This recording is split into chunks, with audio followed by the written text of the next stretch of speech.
Disons que j'ai une émission de radio à faire. Enfin, faut. Oui, je t'ai invité à différentes émissions de radio pour parler. On va parler surtout du projet OFSA et l'Organisation du village scientifique de l'avenir.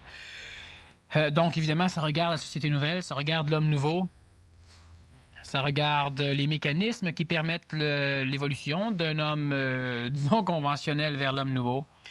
Ça regarde les mécanismes de l'éducation, éducation d'adultes, éducation d'enfants. Donc, comme prochainement, je crois que c'est jeudi prochain, je vais être à CKVL de 11h à 2h du matin.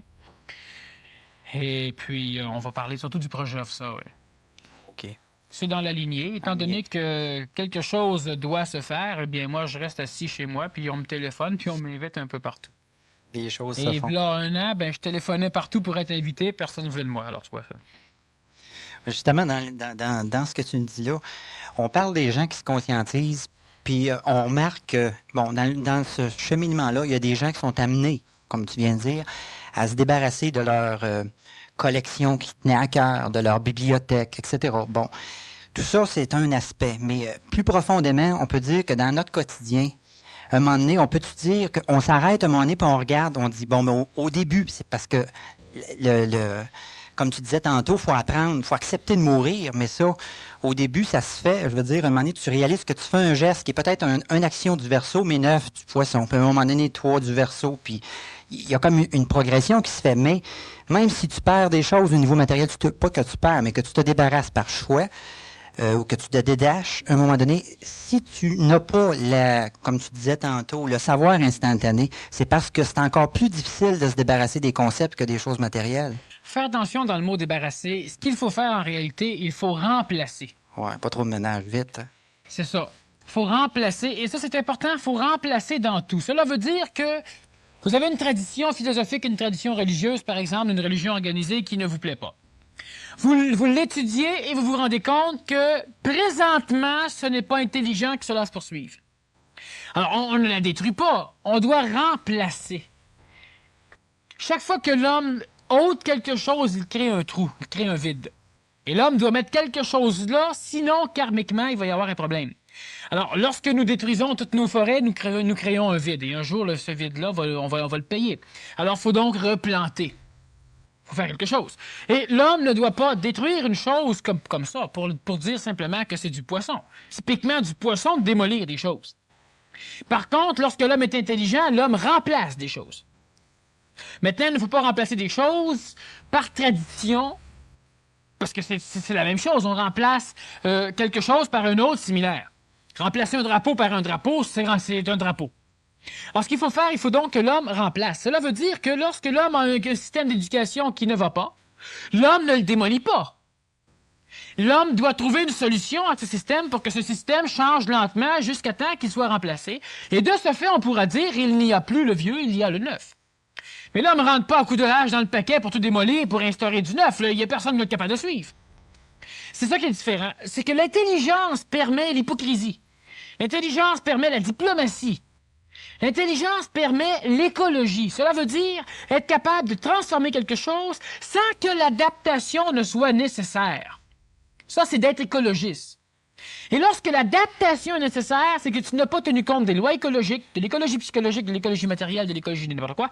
Tu n'as pas tenu compte de ces lois, donc tu obliges les êtres qui constituent l'écosystème que tu vas transformer à s'adapter ou à mourir.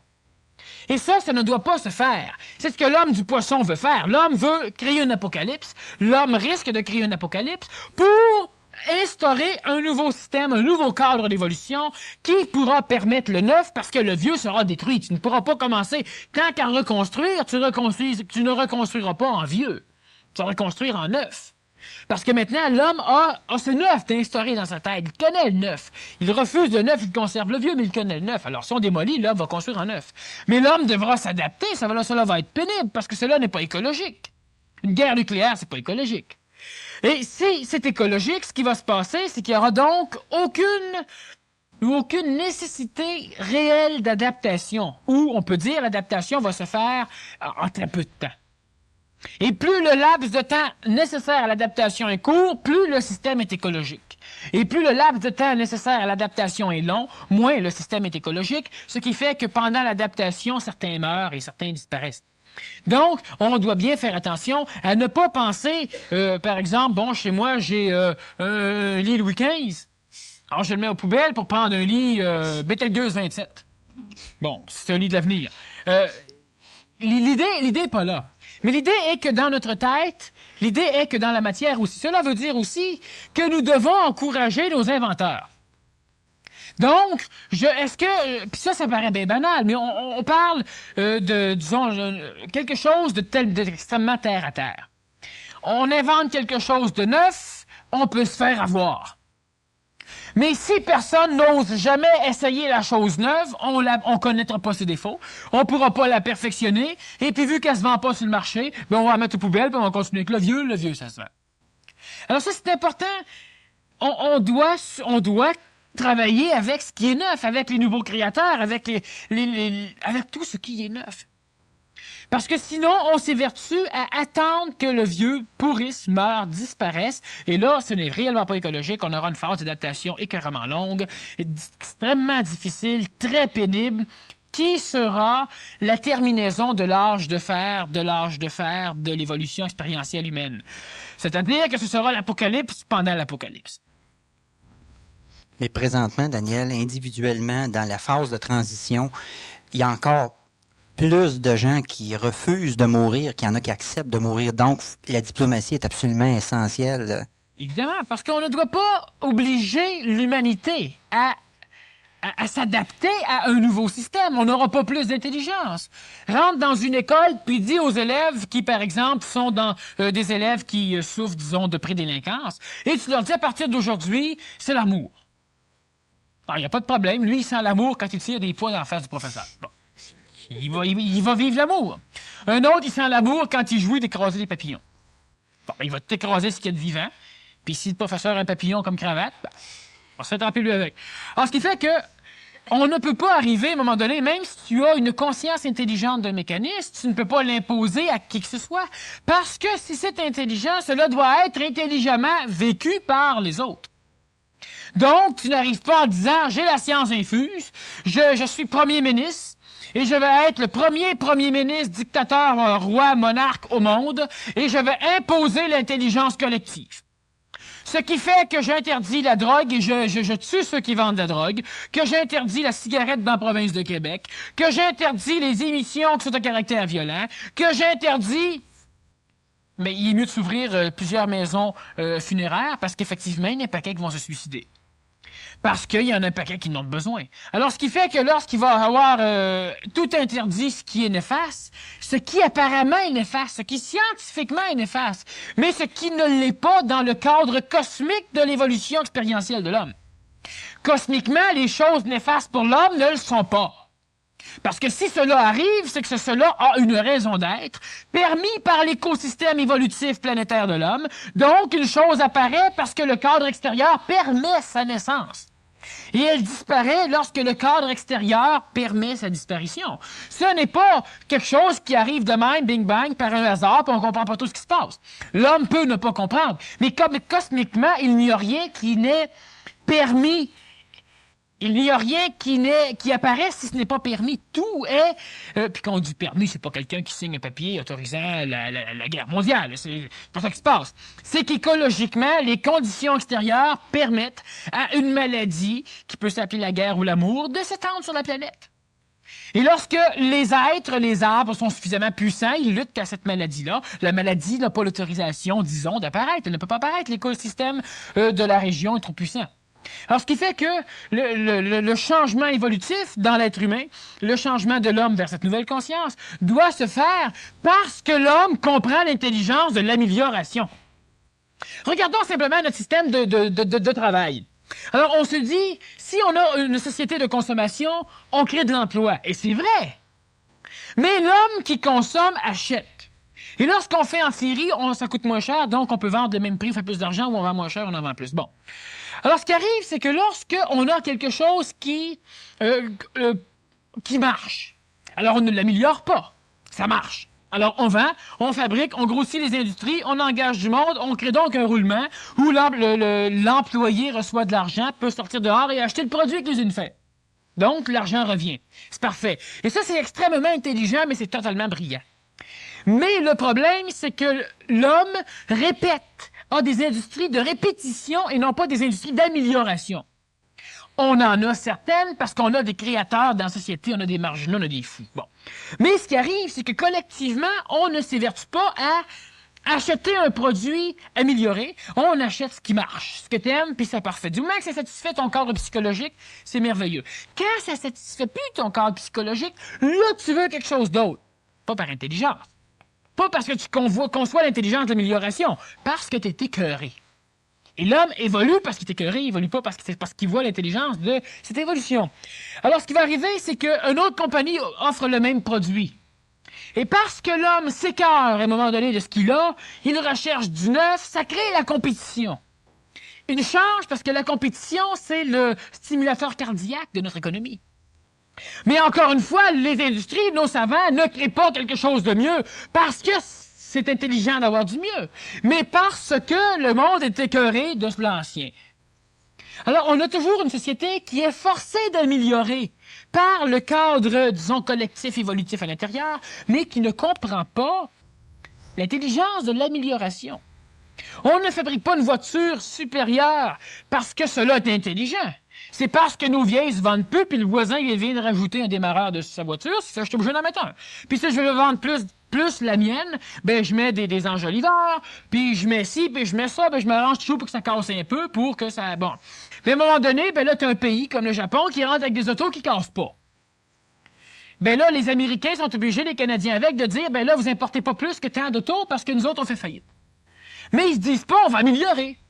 Non, ils mettent des contingences et ils vont en importer moins. Alors, ce qui fait qu'on a un montant de problème. Pourquoi que l'homme, nos sociétés, qui sont comme telles bien structurées pour que l'homme soit riche, que l'homme ait de l'argent puis que l'homme travaille, s'évertue à créer de l'ancien et à attendre que l'ancien ne marche plus, qu'on perde du travail, qu'on slack du monde, pour commencer à envisager de créer quelque chose de neuf qui va recommencer à pogner. Pourquoi? Parce que ça demande trop d'énergie, parce que l'industrie va se dire on va toujours être obligé d'être dans une course. Mais c'est pas une course, tu comprends l'intelligence de l'amélioration. Tu n'as plus de compétition comme telle et tu as suffisamment d'emplois parce que tu n'as pas ces mises à pied. Oh, évidemment, le problème est plus vaste que ça au niveau de l'industrie et de l'économie d'un pays. Mais c'est quand même ça, c'est qu'on a toujours une philosophie qui n'est pas axée sur l'amélioration. Autant pour l'homme que pour la matière. L'homme s'améliore parce qu'il souffre. L'homme s'améliore parce qu'il n'a pas ce qu'il veut. L'homme s'améliore parce qu'il voit le voisin marcher sur l'eau. L'homme s'améliore parce qu'il est jaloux. L'homme s'améliore pour ces raisons-là. L'homme veut évoluer pour ces raisons-là. Parce que l'homme est curieux. Une chance qu'il est curieux. Il n'est pas assez intelligent pour chercher. Alors, s'il ne serait pas curieux, ben, il resterait chez lui, puis ça irait bien. L'homme est curieux, puis l'homme veut rechercher la connaissance parce qu'il est curieux, pas parce qu'il conçoit l'intelligence de connaître, l'intelligence de savoir, l'intelligence de s'améliorer. C'est pour ça qu'on doit faire quelque chose, pas parce que ça va être plus beau. Tu parlais de premier ministre. Si on demande pourquoi penses-tu que Pierre Elliott Trudeau est en Russie présentement? J'ai déjà dit à une conférence que ceux qui s'évertuent à penser à l'apocalypse de surveiller Pierre Elliott Trudeau. Et là, il n'est pas en Union soviétique parce qu'il est allé vendre du Canada. Parce que lui s'occupe de la paix. Et lorsque toutes les nations vont s'asseoir à la même table pour parler de paix, faites vos bagages. Et la conséquentialité de ces actes à long terme est pour l'être du Verseau. Comment voir les conséquences à long terme lorsqu'on a la vue courte? C'est ça, qu'on est dans le corps poisson, dans l'air du poisson. C'est impossible. C'est totalement impossible. Il faut absolument que la personne cesse de dire que je suis dans l'air du poisson et qu'elle commence à vouloir penser qu'elle est dans l'air du Verseau. Évidemment, la première fois, elle ne pourra pas voir immédiatement. C'est pas une question d'idéologie psychologique. Mais il faut que la personne cesse de tendre ses liens d'attachement vers le passé, vers l'air du poisson, vers cette conscience qui demande de l'information au lieu de la donner, l'information. Il faut que la personne commence à envisager l'avenir. Et pour envisager l'avenir d'une façon plutôt constructive, d'une façon plus facile, la personne doit évidemment cesser d'avoir des liens avec la psychologie du passé. Je répète bien que l'expérience, elle a une utilité. Que l'éducation de ce que tous les autres ont fait dans nos écoles a une utilité. Mais on ne doit pas oublier que la personne qui s'instruit, elle est elle. Et c'est à partir du sommet de la vie des autres qu'elle devra construire la base de sa vie. Mais c'est pas ça qu'on enseigne. On enseigne à l'homme de se servir du sommet des autres, de la science que les autres ont inventée, de ce que Galilée a dit, de ce que les philosophes ont dit, de ce que la médecine a découvert, pour donner une expérience de base à l'homme. Et on lui dit maintenant, ben, il fait plus rien. Là. Tu peux pas inventer, tu peux pas rien faire. C'est les autres qui font ça. Alors, professeur machin chouette qui vit dans tel observatoire, lui peut se permettre le privilège de découvrir une planète, de penser la découvrir, de calculer la probabilité qu'elle existerait et de faire une conférence de presse, les journalistes viennent. Mais toi, tu es chez vous, tu vois une nouvelle planète, tu as une nouvelle conscience, tu vois un problème dans la société. Voyons donc, quel diplôme que tu as? Parce qu'une personne qui n'a pas suffisamment de connaissances des autres, collectives, ne peut pas avoir l'autorité pour parler. Alors donc, cette accréditation collective, tu dois l'avoir parce que sinon, tu ne pèses pas. Prends Albert Einstein, il a été mis dehors de l'école parce qu'il était trop tannant, premièrement, et deuxièmement, parce qu'il était complètement stupide, il ne comprenait rien. Le professeur, elle se passait par un paquet d'affaires pour expliquer quelque chose, puis lui partait à rire, puis il donnait la réponse avant. Bon. Alors là, évidemment, c'était complètement stupide, ça ne se faisait pas, le hasard, c'était bien beau, les trucs, c'était parfait, mais si quelqu'un avait un truc, il ne comprenait pas les mécanismes de la physique, alors ce qui fait qu'on l'a clairé. Et n'empêche qu'Albert Einstein, une fois que ses claireurs sont morts, est devenu le summum à l'échelle planétaire de la science physique et de l'astrophysique. Et c'est un être qui ne valait rien pour la société parce qu'il ne suivait pas les coordonnées conventionnelles de l'éducation collective. Et ça, c'est le problème de l'homme, du poisson, qui se demande « Oh, mais comment je peux penser à l'avenir, étant donné que moi, je suis un petit minable du poisson? » Mais c'est ça qui est le problème. C'est qu'il n'y a personne ici qui est minable. Il n'y a personne sur la planète Terre qui l'est. Mais il n'y a personne qui le sait, qui ne l'est pas. Ce qui fait que la personne s'instruisant elle-même de test et étant instruite par les autres qui s'instruisent elles-mêmes, ne veut pas. Et ça, c'est un problème qui étouffe l'évolution individuelle de l'être collectif, ce qui fait que l'être collectif n'évolue qu'en collectivité. Il se sent puissant quand il est en gang, il se sent intelligent quand il est parrainé par une université, par une gang, il se sent quelque chose lorsque les autres l'accréditent. Parce que l'homme, présentement, l'homme du poisson, ne peut pas être quelque chose si les autres ne le savent pas. Parce que lui ne le sait pas. Alors lui va savoir qu'il est quelque chose si les autres le disent qu'il est quelque chose. Moi, présentement, je dis quelque chose. Et si tout le monde me dirait « Ah, mais c'est absolument véridique, c'est la vérité pure », c'est pas ça qui va me faire dire « Ah, tiens, ben ça doit être la vérité, tout le monde dit que c'est la vérité. » Je pense pas ça pantoute. On ne peut pas s'imaginer des choses comme ça, on ne peut pas truster personne, il faut qu'on le sache par nous-mêmes. Et si on dit des choses qui, demain matin, ne sont plus vraies, eh bien, on dit d'autres choses. Hein? On n'est pas là pour dire des vérités qui vont être vraies ad vitam aeternam, c'est complètement faux, ça se peut pas. L'homme va changer, il y a des choses qui sont vraies présentement, parce que l'homme est présentement dans un état d'évolution particulier. Alors l'homme, donc, qui s'évertue à rester piscéen, c'est son choix. Et l'homme qui décide, à un moment donné, de se grouiller le derrière, de vouloir commencer à penser d'une façon constructive, d'une façon nouvelle, va évidemment bien voir que présentement, il ne peut rien faire. Et c'est pour ça qu'il y a une intelligence de vivre en société. C'est pour ça que l'homme qui commence à grouiller doit se réunir. Il doit garder une conscience individuelle. C'est pas parce qu'il se réunit qu'il doit perdre sa conscience individuelle pour embarquer dans un mouvement. Le mouvement de la conscience individuelle, c'est une gang qui pousse ça. C'est pas ça qu'il faut faire. C'est une collectivité qui pousse l'individualité, ça se fait pas. Il faut que la personne, elle pense, elle envisage l'avenir, la construction, l'intelligence dans l'avenir, la mentalisation de sa vie. Elle aura de l'émotion quand même, mais l'émotion ne la perturbera jamais. Et elle doit, par après, voir l'intelligence du regroupement. L'homme n'a pas fait des sociétés parce que les animaux l'ont poussé à se grouper puis l'ont mis dans un nid. L'homme s'est groupé en société parce qu'il a vu qu'il divisait le travail pour augmenter le résultat. L'homme s'est mis en société parce que cela libérait ses contraintes psychologiques. L'homme s'est groupé parce qu'il ne le savait pas, mais parce que c'est intelligent. Mais l'homme du Verseau, l'homme qui a certaines formes de conscience, ben, il doit se grouper lui aussi. Non pas pour militer, mais simplement pour pouvoir au moins échanger et créer le début d'un petit cadre d'évolution d'êtres nouveaux. Il y en a plein un peu partout, mais ça n'a aucune importance. Et lentement, cela va grossir jusqu'à temps qu'on ait une puissance suffisante pour que l'air du Verseau puisse commencer à être exprimé. Et quand je parle de puissance suffisante, il faut faire attention avec les mots. Ça veut dire ce que je veux dire, mais ça ne veut sans doute pas dire ce que vous pensez que ça veut dire. La puissance, qu'est-ce que c'est? C'est lorsque la majorité silencieuse est conscientisée. Ben, le gouvernement n'a pas le choix d'être intelligent, c'est ce qui ici se met en place. Simplement que, et ça ne prend pas énormément de temps, ça se fait rapidement. Ce soir, disons qu'on n'est pas beaucoup de personnes dans la salle, mais sachons bien que, évidemment, il y a des conditions climatologiques. Hein? L'été, on l'attend depuis 3 mois. Alors, ce qui fait que là, maintenant, c'est dingue se présenter à la face, alors on se goroche. Et c'est normal. Mais, de temps en temps, on a des salles combles, et à partir de cet automne, faites-moi confiance, il n'y aura plus de place. Alors donc, et ça va s'étendre parce qu'il y a les ondes de la radio, les ondes de la télévision, et je ne serai pas le seul à le faire, parce qu'il y en a d'autres qui vont le faire, et c'est normal. Et si tout le monde attend que d'autres le fassent, bien évidemment, c'est long. Et moi, mon travail, ce n'est pas d'attendre, c'est de le faire. Et il y en a d'autres que leur travail va être de le faire. Et ce n'est pas du militantisme, ce n'est pas de la politique, ce n'est pas rien. C'est simplement quelque chose qui doit être amené. Et je suis, moi, un être du Verseau, je suis dans une conscience du Verseau, et je ne peux pas vivre dans un monde piscéen. Je ne détruirai pas ce monde parce que, de toute façon, ce monde va s'auto-détruire.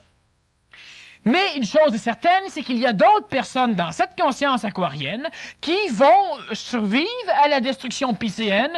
Et il y a évidemment des êtres du poisson qui vont survivre, évidemment. Les élus chiffrés, là, ça, c'est une farce, encore une fois. Mais par contre, ceux-là du poisson vivront un bouleversement qui sera une deuxième apocalypse. La personne qui s'évertue à ne pas vouloir être du Verseau parce qu'elle est du Poisson, parce qu'elle a 59 ans et qu'elle se dit que, franchement, l'avenir, c'est pour les jeunes. Non, absolument pas.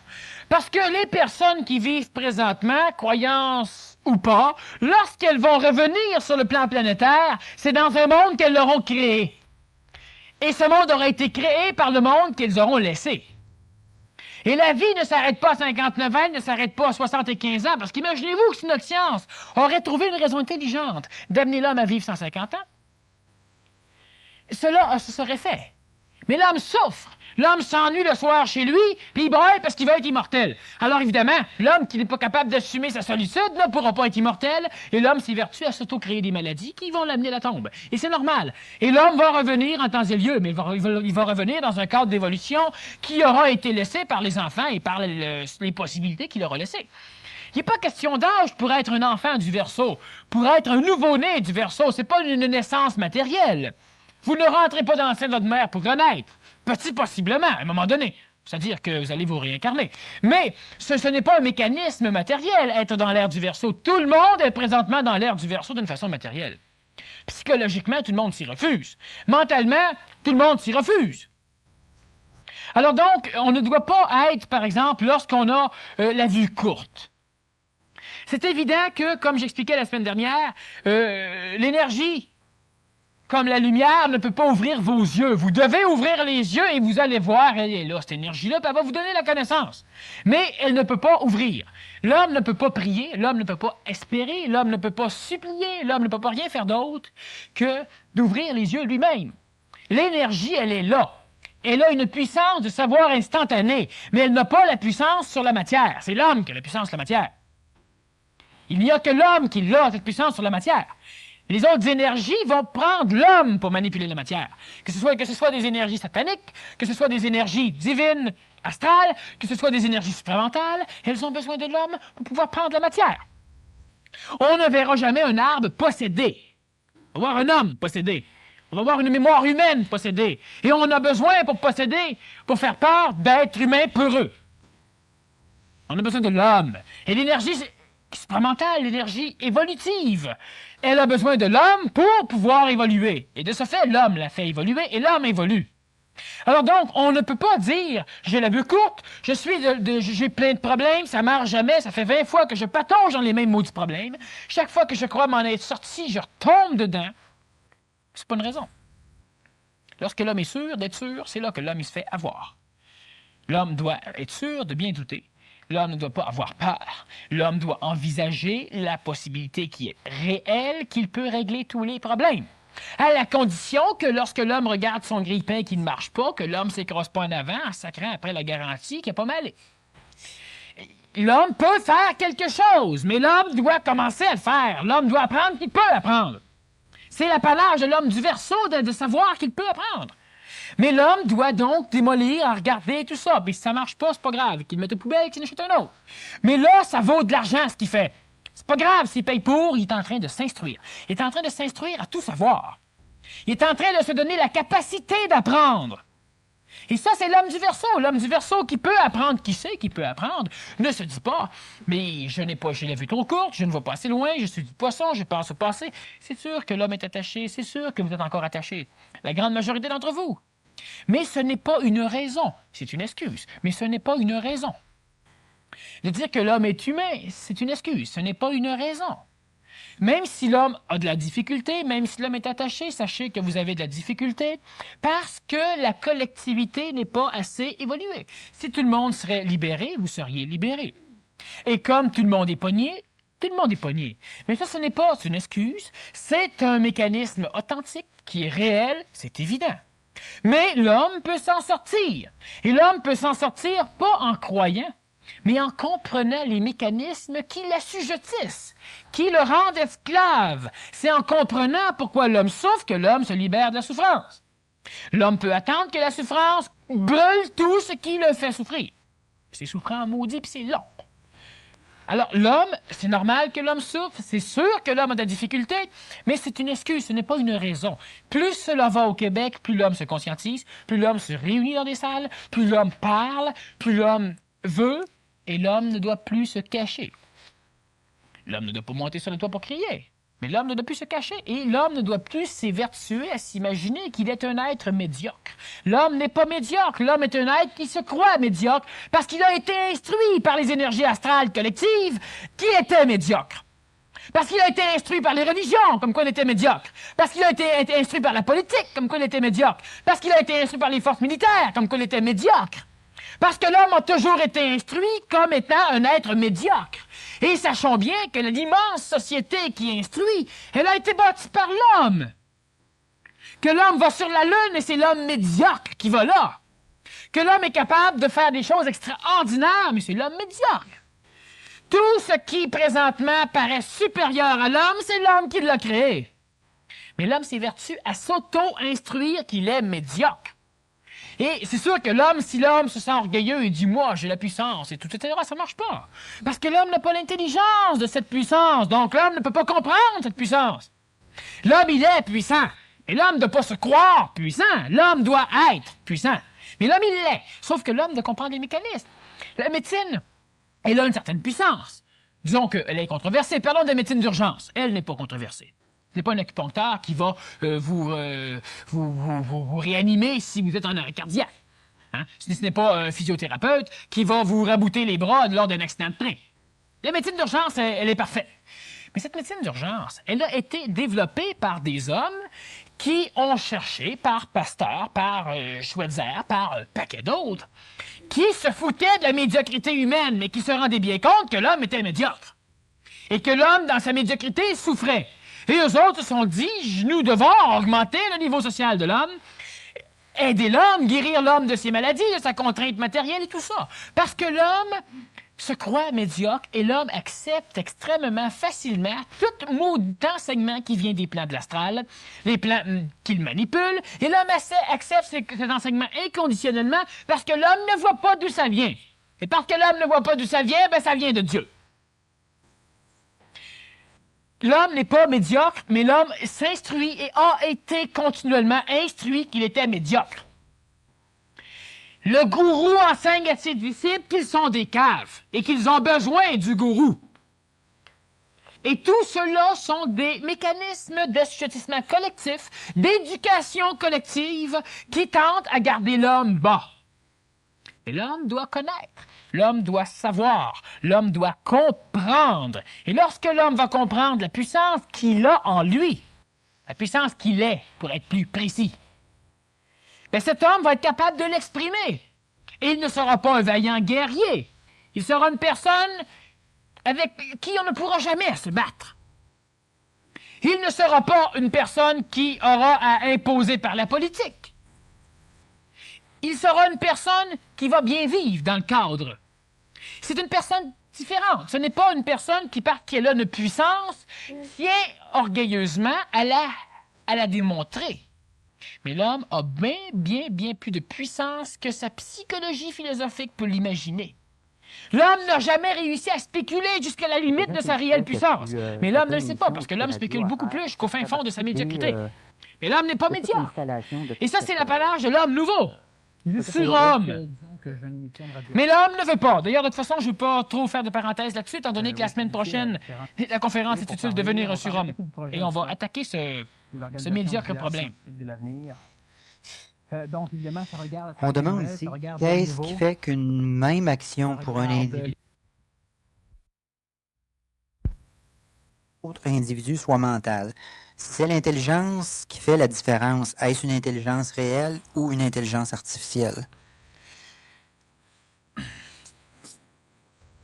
L'intelligence artificielle pourrait être une intelligence qui est tributaire des mémoires expérientielles de l'astral. C'est-à-dire que l'intellect est capable de jauger des choses qu'il a appris, donc qu'il a en mémoire. L'intelligence artificielle. C'est-à-dire intelligence passive, qui est assujettie, qui est l'esclave, qui est reliée, dépendante du contexte mémoriel, donc éducatif de l'homme. L'intelligence réelle pourrait être cette intelligence instantanée, ce savoir instantané, cette intelligence active, cette conscience supramentale, conscience de l'homme nouveau. Lorsque deux personnes font la même chose, qu'est-ce qui différencie l'être assujetti à la mémoire de l'astral à l'être dans son énergie intelligente, dans sa conscience? C'est effectivement l'intelligence. Et que cette intelligence soit une intelligence, disons, passive, une intelligence artificielle ou non, cela n'a pas d'importance parce que le mental de l'homme, lorsqu'il est capable de se désassujettir de la coloration de l'émotion, donc de l'astral, est capable d'être conséquentiel parce que c'est un ordinateur qui est suffisamment bien programmé et surtout bien programmable pour devenir efficace. Alors que ce soit de l'intelligence artificielle, que ce soit de l'intelligence réelle, donc une conscience intellectuante, d'une conscience supramentale, une conscience intelligente, cela n'a pas d'importance. Il n'y a pas de grosse différence, sauf que dans un des deux cas, c'est-à-dire que celui qui a une conscience réelle est instantanément efficace. Celui qui a une conscience intellectuelle, mentale, est presque instantanément efficace. Et celui qui est assujetti à l'astral, de temps en temps, est efficace parce que l'astral se complaît de donner à l'homme de temps en temps des bons outils pour les lui retirer 2 secondes après. Donc, qu'est-ce qui différencie l'un et l'autre? Ça n'a aucune importance. Entre celui qui agit sans savoir et celui qui agit en sachant ce qu'il fait, là, il y a une maudite différence dans la conscience de ces deux êtres. L'action n'a pas d'importance, c'est pour ça qu'on ne doit pas juger quelqu'un à ses actions, malgré qu'on ne peut pas le juger sans ses actions. Celui qui ne fait pas, parler, c'est faire. Mais celui qui ne fait pas complètement, celui qui n'est pas efficace dans l'action, pas celui qui accomplit pas ses promesses. Ça, les promesses, c'est plaisant. C'est de la politique, c'est bon. Même si on ne les fait pas. Ça permet de bien les choses. Mais celui qui n'est pas efficace dans sa vie, lui ne fait pas. Alors, si on regarde quelqu'un qui est 100% efficace, il a un corps mental suffisamment puissant. Mais est-ce qu'il est relié à l'énergie supramentale? C'est-à-dire, est-ce qu'il n'est plus le rejeton de l'astral psychologique? Ça, on ne peut pas le savoir par ses actions. On peut le savoir par la parole, par exemple, si on parle avec. Mais la personne qui a accompli quelque chose qui est reliée à l'astral, elle peut le faire aussi bien qu'une personne qui accomplit quelque chose reliée à l'énergie supramentale. La différence, c'est qu'il y en a un qui sait ce qu'il fait, l'autre ne sait pas. Et l'énergie de l'intellect, l'énergie donc du mental, permet à l'homme de savoir aussi ce qu'il fait. Et ça, c'est le premier germe de cette énergie nouvelle chez l'homme, la poussée de son énergie mentale, c'est-à-dire le désassujettissement de l'énergie intellectuelle à la psychologie émotive.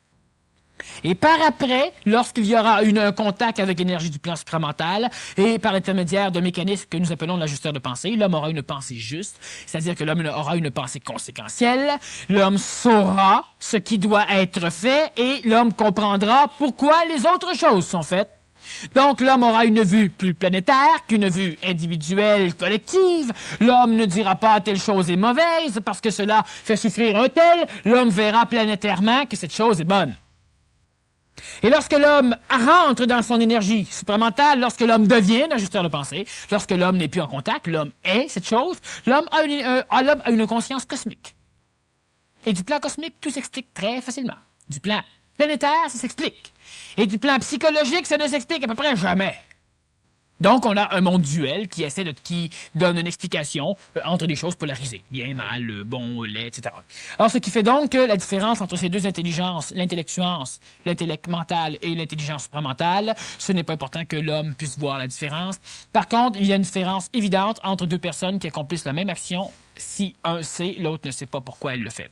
Et habituellement, celui qui ne sait pas ce qu'il fait, c'est la majorité de la planète Terre, une fois sur quelques dizaines de milliers d'actes, cela va être réellement efficace. Parfait.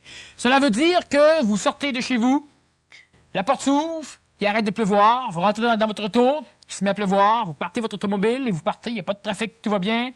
Vous stationnez près du métro, vous sortez, il pleut plus, vous rentrez dans le métro, il se met à pleuvoir, vous arrivez en bas, la rame, elle est là, les portes sont là, vous rentrez dedans, ça se ferme, il y a une siège de libre, vous asseyez dessus, vous partez.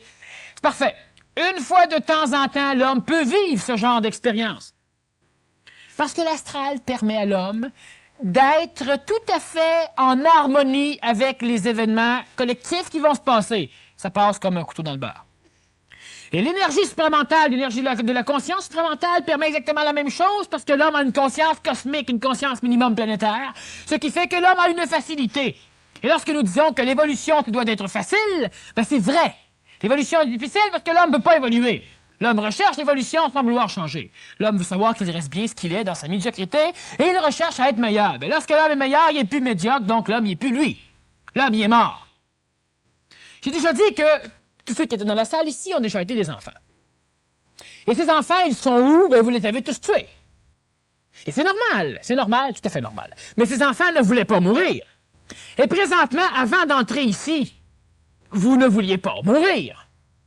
Et chaque jour, vous apprenez de nouvelles choses et vous changez vos points de vue. C'est-à-dire que votre énergie change. Et l'énergie d'hier n'y est plus. L'être qui était dans votre corps hier est mort, disparu, désintégré, n'existe plus. Et il y a vous. Et parce que vous vous rappelez d'avoir été, vous vous imaginez que tout votre passé, c'est vous. Et vous pouvez donc vous permettre le luxe de vous sentir coupable d'avoir accompli un acte hier ou il y a 5 minutes, que ce n'est pas vous qui avez accompli, parce que maintenant vous êtes différent. Et là, il y a le karma relatif qui vient s'implanter, le karma que vous vous créez vous-même et que vous allez supporter le restant de votre vie. L'homme qui atteint ce niveau de conscience supramentale ne peut pas souffrir le bouleversement du Verseau et il passe facilement parce que l'homme est capable d'entrevoir des futurs possibles, choses sur lesquelles on va revenir à un moment donné, mais plus tard, de ce que c'est la préscience, de ce que c'est la conséquentialité réelle de l'intelligence humaine. Et l'homme sera capable de se faufiler dedans ce qui va se passer. Et ce n'est pas de la prévoyance, ce n'est pas une prédiction, ce n'est pas des prophéties, c'est une préscience. Et on reviendra sur ces choses à un moment donné. On demande ici si la science et la religion peuvent coexister dans l'ère du Verseau. Bon. La science tend à développer le mental de l'homme et elle tend à permettre à ce mental de devenir cartésien, de devenir logique et d'essayer de ne comprendre, de ne percevoir, disons, comme contexte ou comme concept réel que ce que ces instruments ou que ce que sa logique cartésienne peut englober. Le reste, elle ne dit pas non, mais elle ne s'y attaque pas nécessairement. La religion, elle tend, elle, à inverser les choses, c'est-à-dire qu'elle tend à donner à l'homme l'idée qu'il n'a pas besoin de connaître, qu'il n'a pas besoin de savoir, qu'il n'a besoin que de croire. C'est-à-dire que la religion est quand même l'antipode de la science. C'est d'ailleurs pourquoi souvent on dit que ces deux pôles ne pourront pas se rejoindre. Mais on a des personnes qui sont extrêmement religieux, qui croient en une forme d'énergie supérieure et qui sont des astrophysiciens. Et ils peuvent se relier plus facilement à l'énergie divine parce qu'ils comprennent les mécanismes du cosmos. Dans l'ère du Verseau, Et ça, c'est un des gros bouleversements. Lorsque je disais la semaine dernière que l'on disait que l'Antéchrist viendrait de l'Union soviétique, c'est-à-dire que la bête viendrait de l'Union soviétique, et le Christ aussi, Maitreya et tout ce que vous verrez viendrait de l'Union soviétique. En ce sens, ce qui va purifier le monde va venir de l'Union soviétique, parce que les religions, ce contexte de croyance va mourir dans l'ère du Verseau. Il n'y aura plus cette science que nous connaissons, qui s'évertue à travailler non pas pour servir l'homme, mais pour servir la frénésie d'expression créatrice de l'astral des savants. Alors, on fait des clones, on fait des bombes, on fait des choses parce qu'on veut connaître, on veut pousser, on veut aller loin, mais on les connaît, les conséquences de tout ça, c'est pas important. Lorsqu'on aura tout compris, on brûlera les papiers, puis personne ne saura. C'est jamais vrai. La frénésie, donc, présentement, notre science, elle est surtout assujettie à satisfaire les besoins de l'ego, les besoins de la psychologie. Si l'homme a peur, on crée des armes. Si l'homme veut jouir, on crée des matériels pour jouir. Si l'homme s'ennuie, on crée des divertissements. Cela est assujetti à l'homme, à sa psychologie égoïque. Et la religion, elle a la même fonction, tend à alléger, à permettre à l'homme de vivre de la naissance à la mort d'une façon plus facile. En lui disant que présentement, tu comprends pas, mais quand tu vas être mort, si tu agis bien, alors là, donc, on a la forme manipulatrice, comme la science manipule l'homme avec ses découvertes scientifiques, c'est la cigarette qui est poison, puis c'est ça, comme la religion le fait aussi, avec le péché, le bien et le mal. Et on essaie de faire en sorte que l'homme croit. Croire, cela veut dire ne pas savoir. Donc, en partant, ça va à l'encontre de la science. Mais quelqu'un qui croit et qui ne sait pas ce qu'il fait, parce qu'il croit, il est convaincu, s'il a tort, il ne le saura jamais. Celui qui est scientifique et qui essaie d'y aller cartésien, d'une façon cartésienne, qui ne peut pas envisager quelque chose, qui ne peut pas toucher et connaître réellement par ses outils, ces deux personnages sont dans un monde tout à fait épicéen, c'est-à-dire dans un monde qui refuse la connaissance réelle. Le savant doit disséquer, il doit démolir, il doit tuer pour pouvoir dire « cela a été ». Bon. La religion fait dire « ne cherche pas, les voies de Dieu sont impénétrables, crois, espère ». Et cela aussi tend à assujettir l'homme à rester médiocre.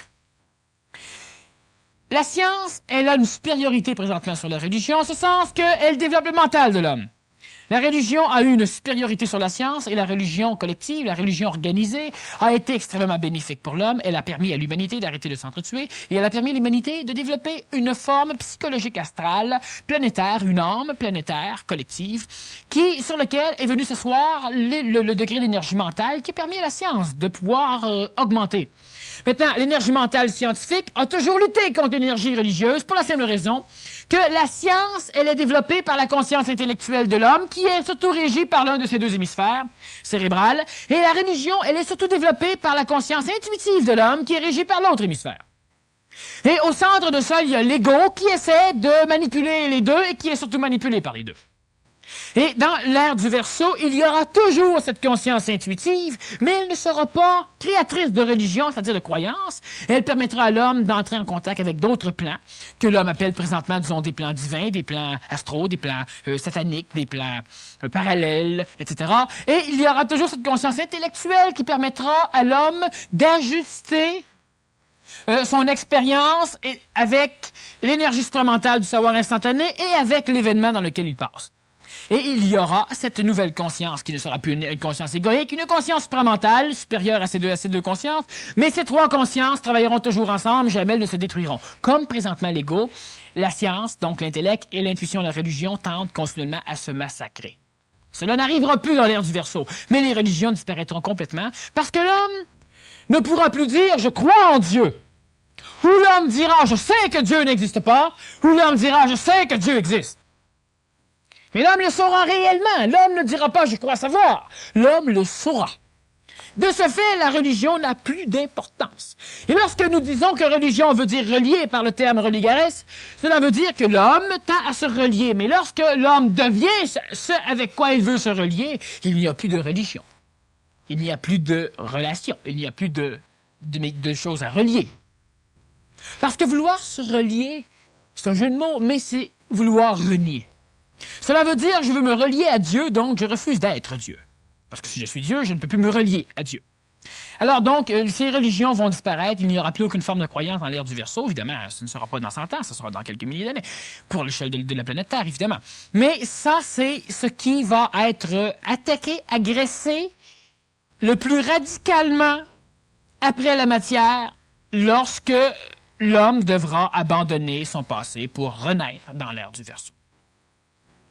Si la race Atlante aurait continuellement voulu, elle a essayé un bout de temps, mais elle en est morte, si elle aurait continuellement voulu imposer sa tradition, sa science, qui était adaptée à une atmosphère très vaporeuse, si elle aurait voulu adapter cela inconditionnellement à la race indo-européenne, la race aryenne, conduite par Rama, et cela aurait fait un fiasco, mais désastreux et total. Ils ont essayé et ils ont été écrabouillés, détruits par les inconditionnels de la race aryenne qui refusaient l'ancien et qui voulaient le neuf. Et toutes nos races ont vécu les mêmes choses et présentement, on est à l'ère d'une 6e race mère, d'une 6e race racine, la race bleue, la race du Verseau. Évidemment, on se fout des couleurs et tout ça. Mais n'empêche que l'homme nouveau est en train de naître et que l'homme, la race blanche, non pas cutanée, mais une race neurologique blanche, la 5e race racine, est en train de mourir. Et avec elle va mourir tout ce qu'il a sous-tendu, tout ce qu'il a créé, tout ce qu'il a soutenu, tout ce qu'il a géré. Notre conscience intuitive va rester, notre conscience intellectuelle va rester, mais les religions et la science que nous avons présentement, une science très assujettie, va disparaître pour être remplacée par quelque chose de mieux. L'homme a peur souvent de perdre la religion. Mais qu'est-ce que c'est la religion? Pourquoi l'homme a-t-il peur de perdre sa religion? Parce que l'homme refuse de savoir. L'homme ne préférerait-il pas savoir que les anges existent ou qu'ils n'existent pas? Non. L'homme préfère croire que ça existe ou croire que ça n'existe pas. Pourquoi? Parce que l'homme a peur de se tromper. Et devoir assumer l'erreur. C'est terrible pour la psychologie de l'homme. L'homme ne veut pas assumer l'erreur. Je ne veux pas savoir parce que tout d'un coup que je fais 50 ans que je me trompe. C'est trop dur. Beaucoup trop dur. Alors l'homme, donc, refuse de savoir. Et c'est le problème. L'homme ne veut pas avoir ce savoir instantané qui est facile. L'homme veut avoir la connaissance longue, harassante, pour avoir la possibilité de s'adapter lentement à une nouvelle conscience, à un nouveau point de vue. Parce que l'homme ne veut pas perdre son sac à dos trop vite. Mais ça, c'est pas ce qui va se passer parce que l'homme, présentement, est en train lui-même d'embarquer dans l'ère du Verseau. Il y a des énergies nouvelles qui viennent chez l'homme. Elles viennent chez l'homme parce que l'homme est présentement apte à les recevoir. L'homme a un corps physique apte à les recevoir. L'homme a un corps psychologique, un corps mental. L'homme a tout ce qu'il faut. L'homme québécois, surtout l'homme américain ensuite, et à peu près rien d'autre sur la planète. Et ce n'est pas du racisme, c'est une constatation évidente. De toute façon, vous avez juste à étudier un peu la sociologie planétaire ou nationale des nations et vous allez vous rendre compte qu'effectivement, les nations sont en train de mourir lentement une après l'autre. Sauf les nouvelles terres comme l'Amérique et comme le Québec. Ce qui arrive, c'est que la science et la religion, elles ont servi l'homme, mais elles l'ont servi dans une conscience collective et ce n'était pas possible que l'homme ait une conscience individuelle. De ce fait, elles ont servi l'homme en asservissant l'homme. Et lorsque l'homme est présentement rendu à un moment énergétique où il peut avoir une conscience individuelle, il doit se libérer de ce qui l'assujettit, de ce qui le manipule. L'homme doit penser de par lui-même, l'homme doit être son seul maître, et ce n'est plus un maître collectif, ce n'est plus un maître religieux. L'homme va savoir un jour si ce qu'il appelle Dieu est ce qu'il croit, si ce n'est pas une création de lui-même, si c'est quelque chose de réel, l'homme va savoir enfin s'il est un créateur ou une créature. L'homme va savoir. Et c'est extrêmement épeurant pour l'homme du poisson de savoir, parce que dans l'ère du poisson, il n'y a pas de savoir. Tu apprends à l'école, tu apprends ce que les autres disent, tu apprends des choses, et ça doit aller avec tout le monde. Mais dans l'ère du poisson, c'est normal. Dans l'ère du Verseau, cela va être différent. Tu vas apprendre toi-même et tu vas savoir toi-même. Il n'y aura pas de guerre d'ego, parce que je vais me foutre que tu ne saches pas ce que je sais. Ça n'aura pas d'importance. Et un jour, on va savoir la même chose. Et pas parce qu'on va l'avoir éduqué, parce que c'est normal. Présentement, l'homme se refuse, donc dans l'ère du Verseau, la religion et la science vont être complètement transformées, la religion va complètement disparaître, parce que l'homme ne sera plus dans un contexte d'ignorance où, pour combler ce déficit, il doit croire. L'homme va savoir. Et je ne parle pas contre la religion, c'est-à-dire je ne parle pas contre ce qui est enseigné dans la religion. Je vous parle du mécanisme religieux qui permet à l'homme de se payer le luxe de ne pas comprendre, de ne pas savoir, mais de croire. Et l'homme, lorsqu'il saura, lorsque vous saurez, vous serez en mesure de savoir si c'est vrai ou faux. Pas besoin d'aller vous le dire. Dans ce qui est vrai, vous allez le savoir. Dans ce qui est faux, vous allez le savoir. Et ça va être mauditement mieux pour vous. Maintenant, c'est épeurant parce qu'on refuse de dire « Merde, je me suis trompé ». Et tout ce que j'ai pensé depuis X nombre d'années, c'est ça, le passé du poisson qui doit être abandonné. Mais je dois donc changer de pied. Et l'homme ne veut pas changer de pied. L'homme veut dire « Ben, ça n'existe pas. Ben, c'est pas grave, je l'amène avec moi ». Dans l'ère du Verseau, ça va être impossible. Dernière question écrite. Quelle est la différence entre l'amour psychologique et l'amour intelligent? L'amour psychologique, c'est une dépendance attractive faite par l'ego sur l'extérieur. Il n'y a pas présentement... L'amour psychologique, c'est l'ombre de l'amour intelligent. Ce n'est que l'ombre, une déformation extrêmement vile de l'amour intelligent. Cela veut dire que j'aime ce verre d'eau, j'aime quelqu'un, j'aime les animaux, j'aime une plante. Et cet amour fait que lorsque la plante meurt, je souffre. Que l'animal se fait écraser, je souffre. Et que la personne que j'aime meurt, je souffre. Alors donc, on est très bien féru avec cet amour. J'aime cette plante parce que, en réalité, elle suscite en moi une énergie qui m'est complaisante. Alors, ce qui me permet, je l'ai dit souvent et je le répète, de cueillir la plante, donc de la tuer, de la mettre dans un bocal et de l'aimer autant. Parce que je me fous de la plante. Parce que l'amour humain se fout de ce qu'il aime. Ce qu'il a d'important, c'est ce qui se trouve à l'extérieur, suscite chez lui. Ça, c'est important. Alors, lorsque toi, tu ne suscites plus chez moi ces énergies, je ne t'aime plus. Et lorsque je vais retrouver quelqu'un que je n'ai pas vu depuis 10 ans, eh bien, je suis content parce que dans ma mémoire, ce que j'ai fait avec ressurgit. Mais la personne, je ne sais même pas ce qu'elle a d'air. Ça fait 10 ans, je l'ai pas fait. Et je l'aime, jusqu'à temps que je me rende compte qu'elle a bien changé. C'est-à-dire qu'elle ne suscite plus chez moi. Moi aussi, j'ai changé. Donc, je ne suis plus aussi suscitable dans ses énergies. L'amour psychologique, c'est un amour qui se nourrit de l'autre. La personne qui fait quelque chose par amour le fait parce que cela lui rapporte quelque chose chez elle. Alors, celui qui aime collectionner les papillons, il prend les épingles, il met les papillons dans un poison, il les tue, et les épingles, il aime. Et celui qui aime trop les papillons, bien, il ne les tue pas, les épingles vivants, peut-être, je sais pas. Il ne peut pas les tuer. L'amour humain, l'amour psychologique, c'est un amour qui est assujetti à la souffrance parce que c'est un attachement. Et l'homme le sait, l'homme parle de s'attacher, je suis attaché à un tel, je viens de me lier, je viens de... Bon, alors il y a le mariage qui fait que l'amour psychologique étant trop fragile, on rentre dedans des contextes et des concepts moraux pour culpabiliser l'homme s'il veut briser le lien de l'amour psychologique. L'amour intelligent, l'amour mental, qu'est-ce que c'est? C'est lorsqu'il y a une réunion, une relation, une résonance énergétique entre deux êtres ou entre un extérieur et un homme. Et un intérieur. Cet amour intelligent, c'est qu'il y a une compréhension des mécanismes qui permettent la relation. Cela veut dire que lorsqu'une personne vient à moi, elle est la bienvenue, et lorsqu'elle s'en va, je ne l'attache pas.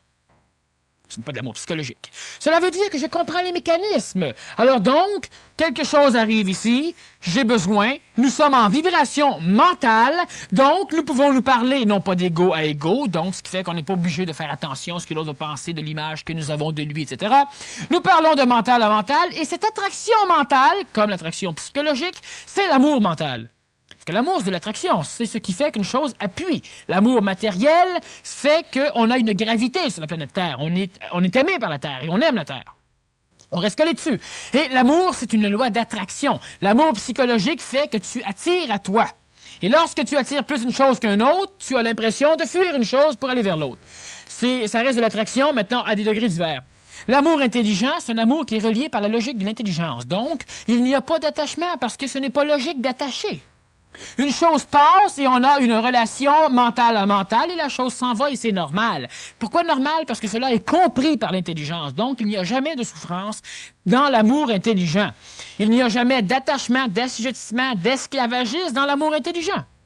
Parce que nous comprenons les mécanismes de cette attraction. De ce fait, nous ne pouvons pas haïr non plus.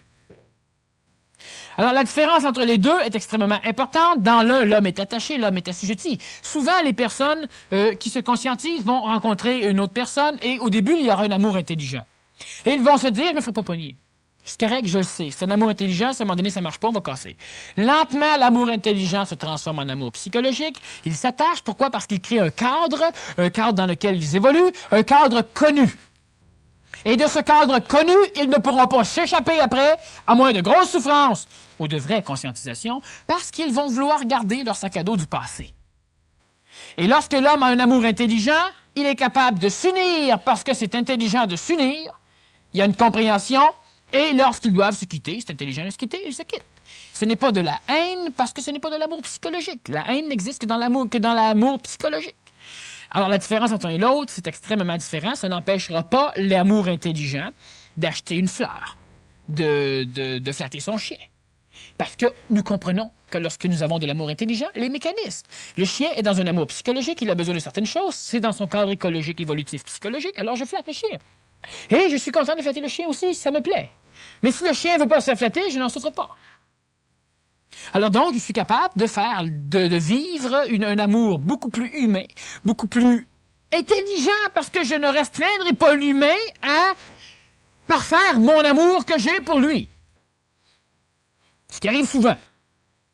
Et on rend malheureux l'autre parce qu'on veut le rendre heureux. Parce qu'on veut se rendre heureux. Et on est heureux quand on est heureux. Alors, on fait un paquet de belles.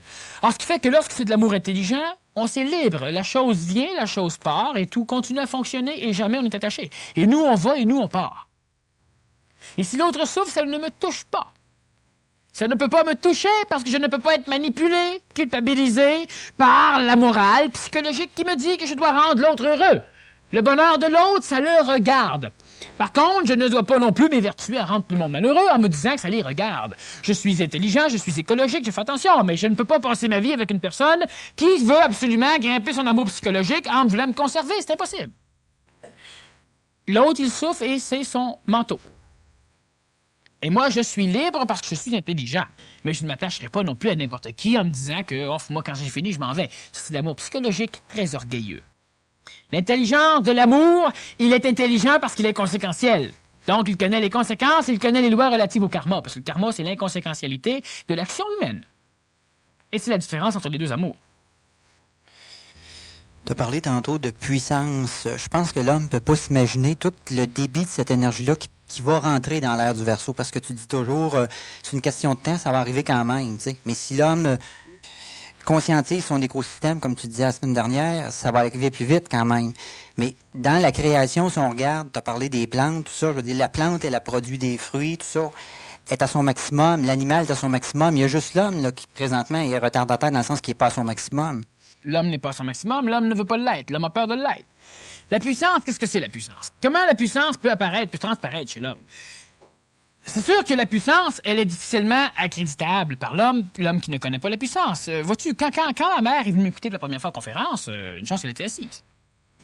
Si mes professeurs viennent m'écouter, comme c'est déjà arrivé, ben alors évidemment, ils disent, pourtant, c'est pas moi qui lui ai instruit ça, alors il a pris ça où? Et c'est toujours le problème qu'on me demande, mais d'où tu prends tout ça? Ben, je prends tout ça à ma regarde, je prends pas ça dans des livres, c'est évident. Par contre, qu'est-ce que ça? C'est une forme de puissance, et tout le monde peut l'avoir. Si tu regardes, par exemple, les personnes qui, présentement, font le PM7.3 et qui s'habituent, qui ont, disons qu'une partie du cours est axée sur la parole, bien, à un moment donné, ils finissent à parler. Et ils finissent par se rendre compte que ce qu'ils disent a de l'allure. Pas tout le temps, mais de temps en temps, ils sont surpris. Ils n'ont pas peur parce qu'ils sont préparés un peu, mais ils sont surpris de voir qu'effectivement, ils ne sont pas des nouilles. Et si tu regardes, c'est un mécanisme de puissance humaine, mais l'homme ne le connaît pas. Si tu regardes, par exemple, disons qu'à un moment donné, moi, je m'en allais, j'étais au volant d'un véhicule d'urgence et on s'en allait sur une tuerie. Et puis, en s'en allant, mon préposé, qui ne connaît pas la puissance, mais à un moment donné, à force de travailler ensemble, il finit par se niaiser, par être un peu plus puissant, prépare déjà certains matériels en prévision de, non pas ce qui va se passer, mais de... Ben, disons, non pas en prévision, une prédiction comme ça de ce qui va se passer, mais exactement de ce qui va se passer. Alors, c'est exactement comme si tu dis, s'il y a un arrêt cardiaque, je prépare ça. Si c'est un accouchement, je prépare ça. Si c'est un brûlé, je prépare ça. Non, là, je prépare exactement ce qu'il faut parce que la personne sur laquelle on va devoir travailler, elle a besoin de ça. Il ne le dit pas, il sort tout ce qu'il faut. Et quand on arrive, il débarque, il saute par-dessus une clôture. Alors, je vire l'ambulance de bord, je rentre par la cour en arrière parce que c'est en arrière. Et lorsque j'arrive, ben, le matériel, il est tout prêt, tout est là, tout est parfait, tout va bien. C'est une puissance humaine. Et on va dire, mais personne ne se rend compte, parce qu'évidemment, tout le monde est panique. Mais comment mon copain a-t-il retracé immédiatement à travers le labyrinthe de la maison et dans la cour en arrière où ce que c'était? Puisqu'il le savait. Il s'en allait là. Il n'allait pas chercher, il allait aider quelqu'un. Et comment moi je fais pour trouver l'entrée de la ruelle et m'en aller me placer exactement où ce qu'il faut? Ben, je le sais. Et c'est de la puissance. Et tout le monde a cette puissance. Le problème, c'est que le monde ne s'en rend pas compte. Ils sont trop énervés pour s'en rendre compte. Quand ils réussissent, ils s'en flattent. Ils n'ont pas à s'en flatter. Ils sont comme ça tout le temps. Ils veulent pas l'être. C'est comme si l'homme se flattait de temps en temps d'être skié. Puis après ça, il s'évertuerait à être skié pas pour pouvoir se flatter de temps en temps de skier. Tu sais, tu vas dans un examen, tu connais la réponse, mais tu ne fais pas la bonne réponse. Rien que pour en avoir deux de bonnes, pas te dire au moins s'il y en a eu deux de bonnes. Quand tu pourrais mettre toutes les bonnes réponses. C'est bizarre, là. Merci beaucoup, Daniel, pour toutes ces explications en soi. C'est bizarre.